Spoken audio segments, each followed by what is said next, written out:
Case closed. Gingrich just exposed Mueller for who he really is, and it's infuriating. Newt Gingrich is continuing his crusade to expose special counsel Mueller's phony and unfair investigation into President Trump's Russia connections. He appeared on ABC's This Week to outline his case that Mueller has been putting highly partisan lawyers on his legal team. You tell me why the first 4 names that came up. I don't know about the next 9, but the 4 names are all people who gave to Democrats. 2 of them are people with a record of hiding evidence from the defense, and one of them is a person who defended the Clinton Foundation.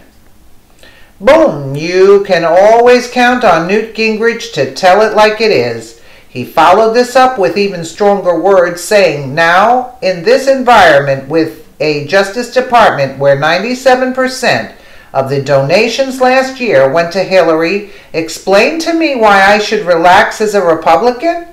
One of the 4 lawyers Gingrich mentioned has recently been cleared of having donated. However, the 3 remaining have strong connections to Democrats. Andrew Weissman donated $2,300 to Obama in 2008 campaign and $2,000 to the DNC in 2006. Janie Rhee donated $2,700 to Clinton's presidential campaign and $7,300 to Obama's 2 presidential campaigns. She also represented the Clinton Foundation in 2015 and helped get a federal judge to prevent Bill and Hillary from testifying in a deposition in a lawsuit filed by a conservative activist.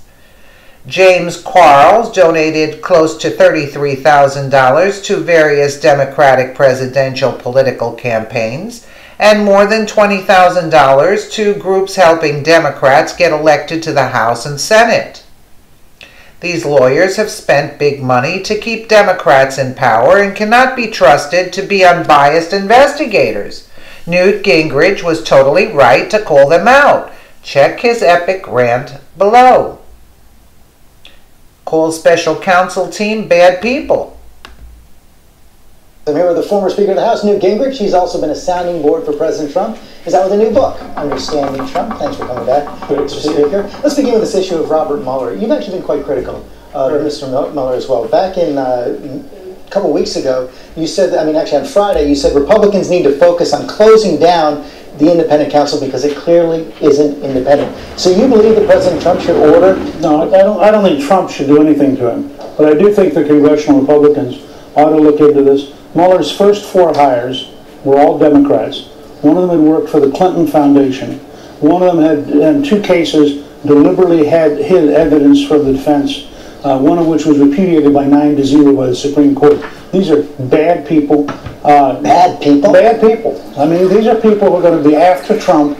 I Ken Starr. He did not hire a single Republican in the first wave. I had Ken Starr, the former independent counsel, on the show yesterday. He said this is a fantastic team of complete professionals. Well, Ken Starr and I live in 2 different universes then. I think when the first 4 people you hire all donated to the Democrats and to Hillary, when in one case they were basically reprimanded by the Supreme Court for hiding evidence in a case which cost 85,000 people their jobs.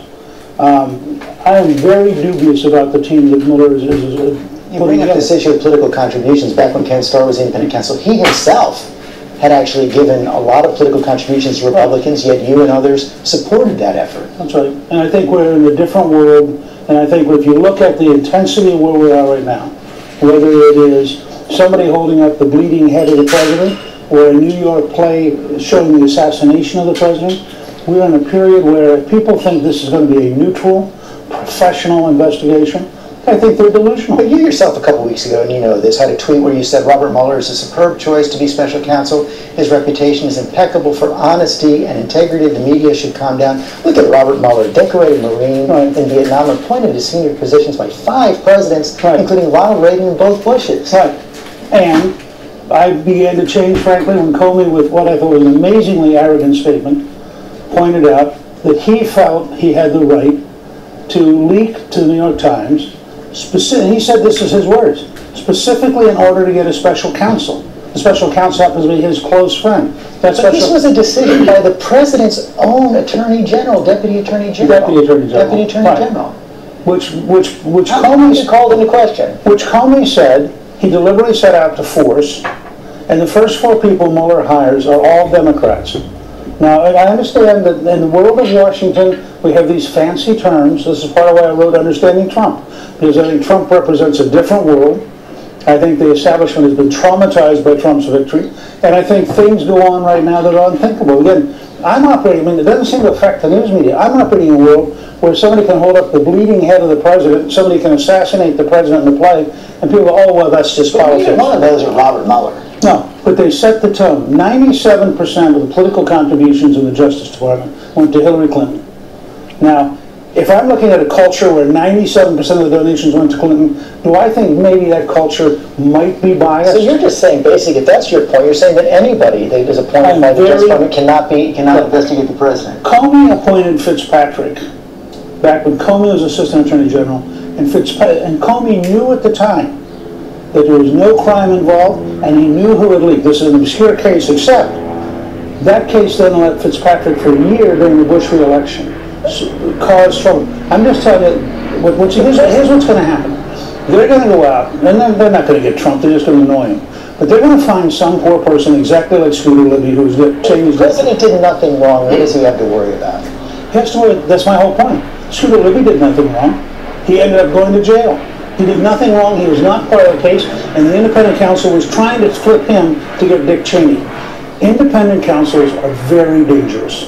Mr. Speaker, thanks for your time this morning. The book is called Understanding Trump. I'll be anchoring our live coverage of Attorney General Jeff Sessions' testimony starting at 2:30 Eastern today. You can get breaking news alerts on the testimony throughout the day by downloading the ABC News app. Great, Mr. Speaker. The media will never report on possible corruption in Mueller's investigation, so we have to get this past them and share it 1,000,000 times. You know, I'm starting to worry about this because Gingrich said it's very dangerous, and I trust his judgment. Let us know what you think in the comments below, and thank you so much for watching.